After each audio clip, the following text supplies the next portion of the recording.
Hello बच्चों, कैसे हैं आप लोग। हाजिर हूं मैं आपके सामने विज्ञान के एक नए टॉपिक, एक नए वीडियो के साथ।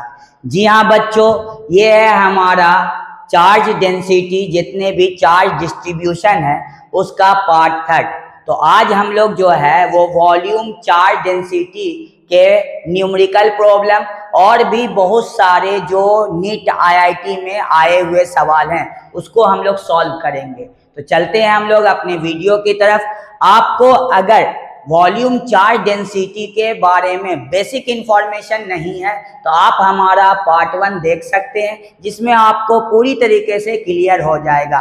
फिर भी सवाल को सॉल्व करने के लिए हम थोड़ा प्रीवियस वीडियो के कुछ टॉपिक को रिवाइज कर लेते हैं। तो जो वॉल्यूम चार्ज डेंसिटी है उसको हम लोग डिनोट करते हैं रो से, और इसका फॉर्मूला होता है चार्ज अपॉन वॉल्यूम। ये भी स्केलर क्वांटिटी, इसका एसआई यूनिट होता है कूलम्ब पर मीटर क्यूब, क्योंकि नीचे है वॉल्यूम। आपको अगर डायमेंशनल फॉर्मूला, जिसको हम लोग हिंदी में विमीय सूत्र कहते हैं, वो अगर पता है तो कमेंट में जरूर लिखेंगे। तो हमारा पहला अंक वाला प्रश्न है, न्यूमेरिकल प्रॉब्लम है। A sphere of radius 10 centimetre has a total charge of 15 microcoulomb distributed uniformly, find rho. हमको यहाँ पे क्यू दे दिया 15 माइक्रोकूलम्ब, 15 इंटू 10⁻⁻6 कूलम्ब। रेडियस दे दिया 10 centimetre. Rho is equal to Q upon V, Q upon 4/3 pi R cube, क्योंकि sphere का जो वॉल्यूम होता है, आयतन होता है, वो होता है 4/3 पाई आर क्यूब। तो यहाँ से हो जाएगा 3Q अपॉन 4 पाई आर का cube. 3 into 15 into 10⁻⁻6 divided by 4 into 3.14 into 10 into 10 into 10। ये हो गया आपको वैल्यू, और सेंटीमीटर को मीटर में बदलने के लिए 10⁻⁻6, क्योंकि 3 बार लिखेंगे -2 -2 -2। ये है। अब इसको सॉल्व करते हैं। ये -6 और ये -6 कट गया, पॉइंट हटाते हैं तो ये 100, ये वाला 1 0 और 2 0, ये कट गया। अब हम लोग देखते हैं तो 15 into 3 45 divided by 4 into 314 into 10, तो हो गया 40 इंटू 314।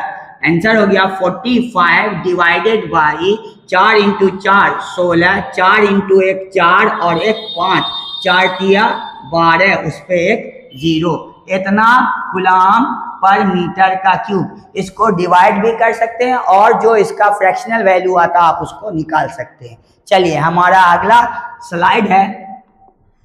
ये a cube of side 5 centimetre has a total charge of 20 microcoulomb. Cube पता है, क्यूब का साइड दिया हुआ है, और आपको पता होगा क्यूब का वॉल्यूम कैसे निकलता है। क्यूब का वॉल्यूम होता है साइड का क्यूब। हमको रो निकालना है। Rho is equal to Q by V. Q का वैल्यू 20 इंटू 10⁻⁻6, वी का वैल्यू 5 इंटू 5 इंटू 5। ये हो गया साइड का क्यूब। अच्छा, ये सेंटीमीटर में, इसको हम लोग मीटर में बदलेंगे। 10⁻⁻6, ये और ये कट गया, तो 5 से 4 बार में 4/25। तो ये आपका आंसर है। यहाँ हम लोग 4 लिखा, यहाँ 25 लिखा, पॉइंट दिया, 0 हुआ, एक बार में 25 15 पॉइंट है 0 6 बार में। आंसर हो गया 0.16 कूलम्ब पर मीटर का क्यूब। ये है दूसरे सवाल का आंसर। हमारा अगला सवाल है, A cube of side 10 centimeter contains a total charge of 5 microcoulomb uniformly distributed throughout its volume. Calculate the volume charge density. Mention its SI unit. ये तो सेम सवाल अभी जो मैंने सॉल्व किया था वही है। आप इसको खुद से सॉल्व करिए और कमेंट में इसका आंसर लिखिए। हमारा अगला सवाल, A non-conducting solid sphere of radius r has a uniform volume charge density rho find the total charge inside it and the electric field at a distance r less than r center। अब यहां समझिए, सबसे पहले हमसे इसमें पूछ रहा rho is equal to, sorry rho नहीं, इसमें हमसे पूछ रहा है total charge Q is equal to what, Q is equal to हो जाएगा रो इंटू वी। आपको पता है ये स्फीयर है, रेडियस दिया हुआ रो, वॉल्यूम होगा 4/3 पाई कैपिटल आर का क्यूब, आंसर होगा 4, उसके बाद रो, उसके बाद पाई आर का क्यूब अपॉन में 3, ये हो गया कूलम पर मीटर का क्यूब। ये हो गया आपको क्या, सॉरी चार्ज आया ना, तो चार्ज का ऐसा यूनिट क्या होगा, कूलम, तो ये आपका आ गया चार्ज। अब इसमें क्या पूछ रहा, आपको पूछ रहा है इलेक्ट्रिक फील्ड इंटेंसिटी। तो पहले हम लोग फिगर बनाते हैं। फिगर में देखिए ये स्फीयर है, ये रेडियस है, और हमसे पूछ रहा है यहाँ पर इलेक्ट्रिक फील्ड इंटेंसिटी, क्योंकि हमको एक इंफॉर्मेशन दिया कि आर छोटा है किससे, कैपिटल आर से। जब छोटा है तो हम लोग इनसाइड द कंडक्टर रहेंगे, और inside the conductor electric field intensity क्या होता, 0 होता। तो इसका आंसर होगा E इज इक्वल टू 0। हमारा अगला सवाल है आपके स्क्रीन पे, बहुत ही आसान क्वेश्चन है, आसानी से हम लोग बना सकते हैं। Volume charge density is defined as, यहाँ क्या फील होगा, यहाँ क्या फील होगा और यहाँ क्या फील होगा। तो volume charge density is defined as charge per unit, यहाँ पे वॉल्यूम होगा कि आपका लेंथ होगा कि आपका सरफेस एरिया होगा। तो यहाँ पे आप बताइए कमेंट में कि क्या होगा, यहाँ पे क्या लिखाएगा, तो यहाँ लिखाएगा चार्ज, यहाँ पे आपको लिखाएगा charge.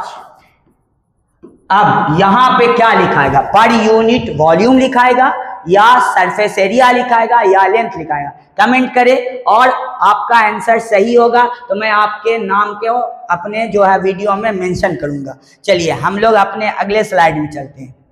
Which of the following unit can be used for volume charge density? ये हो जाएगा आंसर कूलम पर मीटर का क्यूब, क्योंकि वॉल्यूम चार्ज डेंसिटी होता है चार्ज पर यूनिट वॉल्यूम। अगला सवाल, A dielectric sphere has charge uniformly distributed over its volume if the radius is doubled but the total charge remains same। मतलब पहले जो है Q1 वो Q है और बाद में Q2 भी जो है वो Q है। और आपका what happened to the volume charge density, तो पहले हम लोग निकालते हैं रो1 जो है रेडियस r के लिए, तो हो जाएगा आपको Q/4/3 पाई r का क्यूब। अब रेडियस हो जाता है डबल, तो रेडियस डबल हो जाता है तो रो2 Q तो Q रहेगा 4/3 पाई डबल r का होल क्यूब। देखिए 2 का क्यूब हो जाता है 8, तो आपका आंसर हो जाएगा रो इज इक्वल टू 1/8 और Q/4/3 पाई r का क्यूब। ये तो पुराना वाला आपका क्या वॉल्यूम चार्ज डेंसिटी है, इसका मतलब नया वाला जो वॉल्यूम चार्ज डेंसिटी आएगा वो पुराना का क्या होगा, तो वो 1/8 टाइम्स होगा। समझ गए। तो अगर कोई रेडियस को डबल करता है तो आप देख सकते हैं उसका 1/8 टाइम्स हो जाता है वॉल्यूम चार्ज डेंसिटी।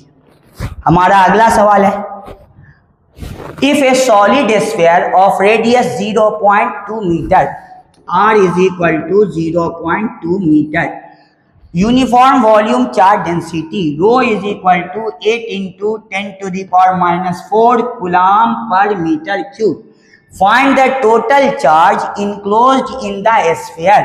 चलिए तो हम लोग जानते हैं Q इज इक्वल टू होता है रो इंटू वी, रो का वैल्यू 8 × 10⁻⁴ 4/3 पाई r का वैल्यू 0.2 क्योंकि 3 बार हमने लिखा है क्योंकि r का क्यूब होता है फॉर्मूला में।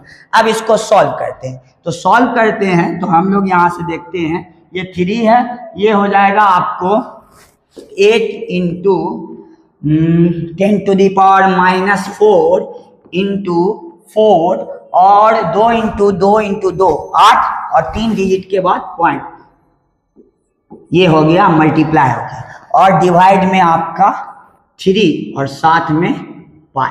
अब 8 को 8 से मल्टीप्लाई करते हैं और 4 से मल्टीप्लाई करते हैं, तो हो गया 64 और 3 डिजिट के बाद पॉइंट हो गया, फिर इंटू में 4 डिवाइडेड बाई 3 और 10 टू द पावर -4, 4 चौके 16 के 6, 4 इंटू 6 तो हो गया 24 और 1 25, तो हो गया 0.256 डिवाइडेड बाई 3 इंटू में 10 टू द पावर -4। अब पाई यहाँ से हम लोग का छूट रहा, तो ये भी पाई आएगा, यहाँ भी पाई आएगा।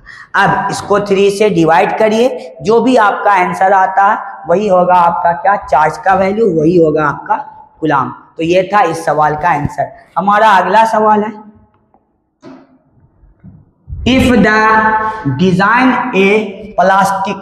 you design a plastic ball and give it a net charge of 5 microcoulomb spread over its volume, diameter दिया हुआ 12 centimetre, calculate the volume charge density. सबसे पहले डायमीटर से हम लोग रेडियस निकाल लेंगे, तो diameter is equal to 2r, r is equal to d/2, मतलब 6 सेंटीमीटर होगा रेडियस, ये हमारा निकल गया।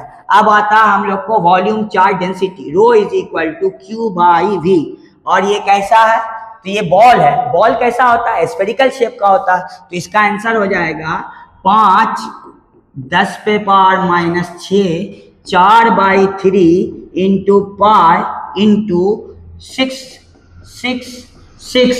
10 टू दी पावर -6 क्यों, क्योंकि ये आपका सेंटीमीटर में है, तो इसको मीटर में हमने बदल दिया, 3 बार लिख के 10 पे पावर -2 करके बदल दिया, ये और ये कट गया, 3 से ये कट गया 2 बार में, तो हो गया ऊपर में 5, ऊपर में हो गया 5, नीचे में हो गया 4 पाई इंटू 6 36 इंटू 2 72, तो हो गया 5 divided by 4 into 2 8, 4 into 7 28 pi.